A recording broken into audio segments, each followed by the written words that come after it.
Most dangerous case किस तरीके के होते हैं? मोस्ट डेंजरस केस मेरे हिसाब से दिमागी बुखार के होते हैं, क्योंकि जो कि मैंने बताया जापानी बुखार है, जापानी बुखार की भी वैक्सीन अवेलेबल है, बरेली में भी लगती है, सरकारी अस्पतालों में भी, प्राइवेट अस्पतालों में भी। जापानी बुखार भी मच्छरों के काटने से फैलता है। बारिश के दिनों में स्पेशली अगर ग्रामीण क्षेत्रों के लोग हैं तो उनको ये ज़्यादा खतरा रहता है।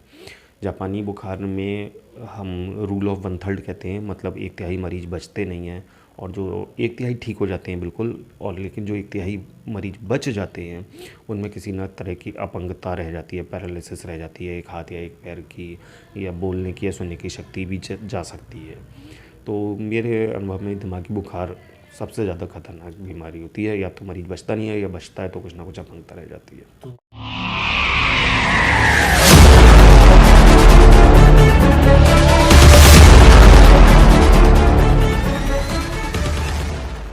नमस्कार, मैं हूं अतीक अंसारी और आप देख रहे हैं स्मार्ट न्यूज़ इंडिया। जैसा कि आप सब जानते हैं कि उत्तर प्रदेश में अब गर्मी का मौसम शुरू हो रहा है और हमें अपनी सेहत का जो है ख्याल हर तरीके से रखना चाहिए। हालांकि भाग दौड़ भरी ज़िंदगी है, सेहत का ख्याल हम लोग नहीं रख पाते हैं, और इसके साथ साथ जो बच्चे होते हैं, छोटे बच्चे, उनकी सेहत का ख्याल रखना बहुत ज़रूरी है। आज आप मेरे साथ जिस शख्सियत को देख रहे हैं, लोग इन्हें मनीष अग्रवाल जी के नाम से जानते हैं। मैं इनके बारे में आपको थोड़ा बताना चाहता हूं कि आज से तकरीबन 20 साल पहले इन्होंने अपनी डॉक्टरी की पढ़ाई की शुरुआत की और 95 या 96 के करीब इन्होंने CPMT के थ्रू डॉक्टरी का एग्ज़ाम निकाला और MBBS में इनका सिलेक्शन हो गया। आफ्टर दैट ये इस सिलसिला आगे बढ़ता है, ये बच्चों के क्षेत्र में यानी कि चाइल्ड स्पेशलिस्ट के क्षेत्र में जो है MD करते हैं और इसके बाद SRशिप करने के लिए आगरा जाते हैं। इसके अलावा इन्होंने जब SRशिप करके लौटते हैं उसके बाद बरेली के कई हॉस्पिटल्स में, हालांकि रोहिलखंड मेडिकल कॉलेज में जो है अपनी स्वास्थ्य सेवाएं देते हैं, और इसके अलावा बरेली के कई हॉस्पिटल्स में सेवाएं देने के बाद अब ये 2013 से मिशन हॉस्पिटल में अपनी स्वास्थ्य सेवाएं दे रहे हैं। बच्चों में किस तरीके की बीमारियां होती हैं, आज हम डॉक्टर मनीष अग्रवाल जी से जानेंगे कि बच्चों को किस तरीके से हम जो है स्वस्थ रखें। डॉक्टर साहब, आपका स्मार्ट न्यूज़ इंडिया में बहुत बहुत स्वागत है। धन्यवाद। नमस्कार। सबसे पहले मैं स्मार्ट न्यूज़ इंडिया के दर्शकों को नमस्कार करता हूँ। मैंने अपना MBBS कानपुर में GSVM मेडिकल कॉलेज कानपुर से करा था, जो मेरा 2002 में कंप्लीट हुआ था। उसके बाद मैंने 2006 में MD कंप्लीट करी SN मेडिकल कॉलेज आगरा से। उसके बाद मैंने थोड़े टाइम SRशिप करी थी मूलचंद हॉस्पिटल दिल्ली में और अर्पण न्यूबॉर्न केयर सेंटर अहमदाबाद में। उसके बाद 2007 से मैं बरेली में हूँ और 2013 से मिशन हॉस्पिटल में अपनी सेवाएं दे रहा हूँ। जी डॉक्टर साहब, आजकल जैसे मार्च का मौसम शुरू हो चुका है और इस मौसम के बाद अब ज़्यादा गर्मी आएगी, अप्रैल आएगा, मई जून आएगी, तो किस तरीके के केसेस बच्चों में देखने को मिलेंगे और उससे कैसे बचाएं अपने बच्चों को?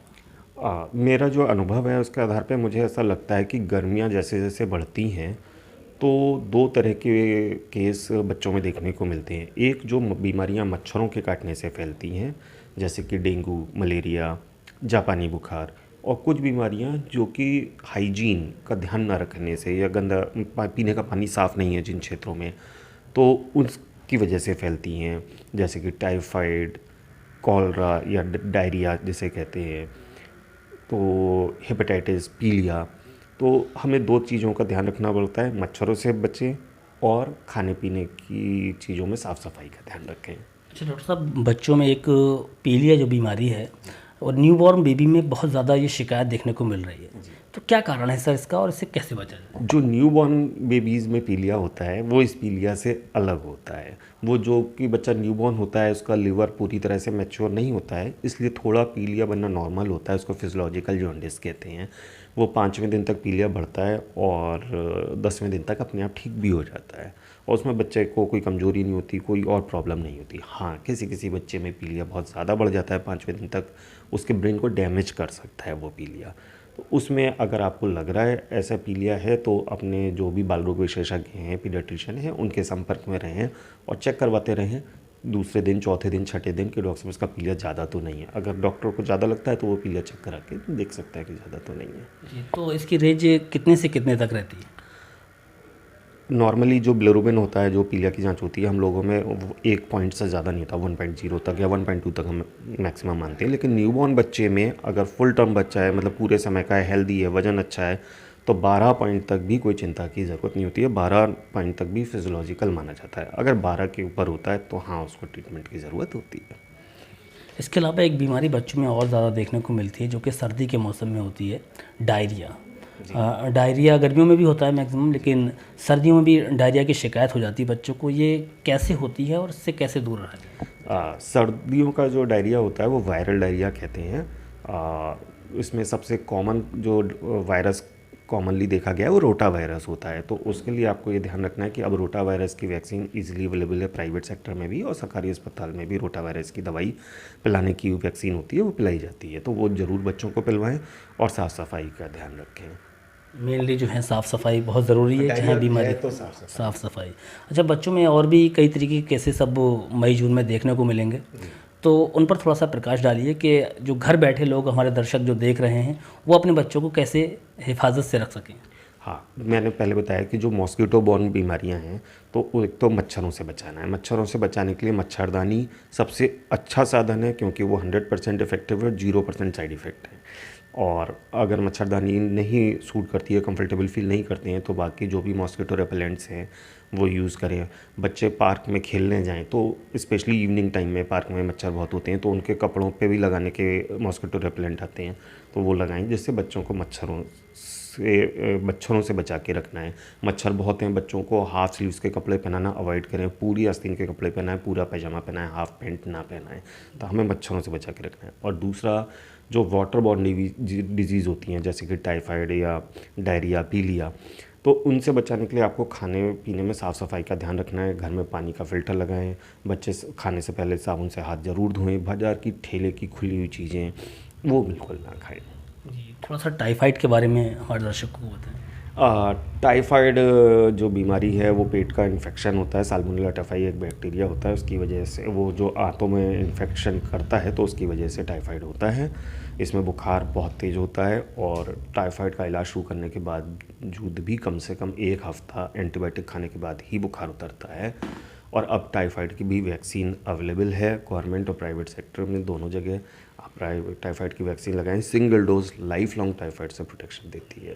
जी, अभी आप एक 20 साल का अरसा हो गया, आप बरेली के तमाम हॉस्पिटल्स में जो है अपनी सेवाएं दे चुके हैं, और कई तरीके के केसेस बच्चों में देखने को मिलेंगे। मोस्ट डेंजरस केस किस तरीके के होते हैं?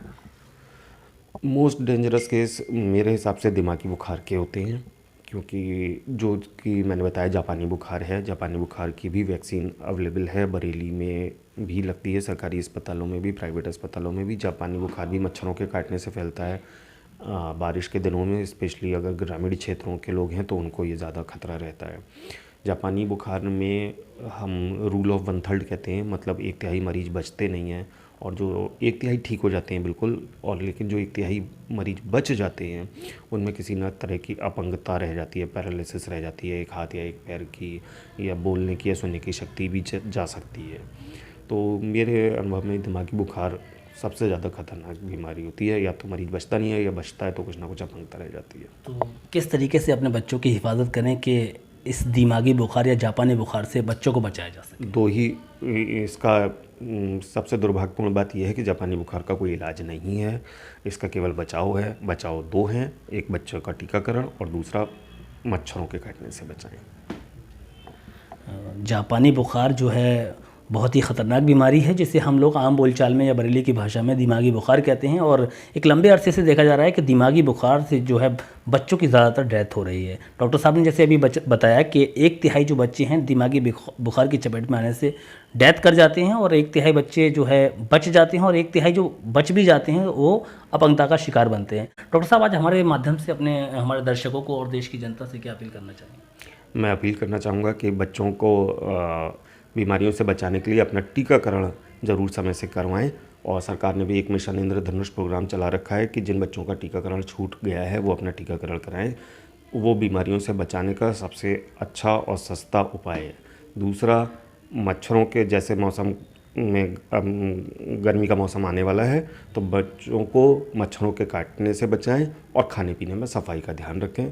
आपका बच्चे, मेरे समझ में, अगर इन 3 चीज़ों का ध्यान रखेंगे 90% तक बच्चों में बीमारियां कम हो जाएंगी। जी, बहुत अच्छी बात डॉक्टर साहब ने बताई है कि अगर आप अपने बच्चों पर साफ़ सफाई का ध्यान रखें और उनको मच्छरों से बचाएं और इन सब चीज़ों से जब आप बचाएंगे, टीकाकरण कराएंगे, तो इन सब बीमारियों से बचा जा सकता है, इनको दूर किया जा सकता है।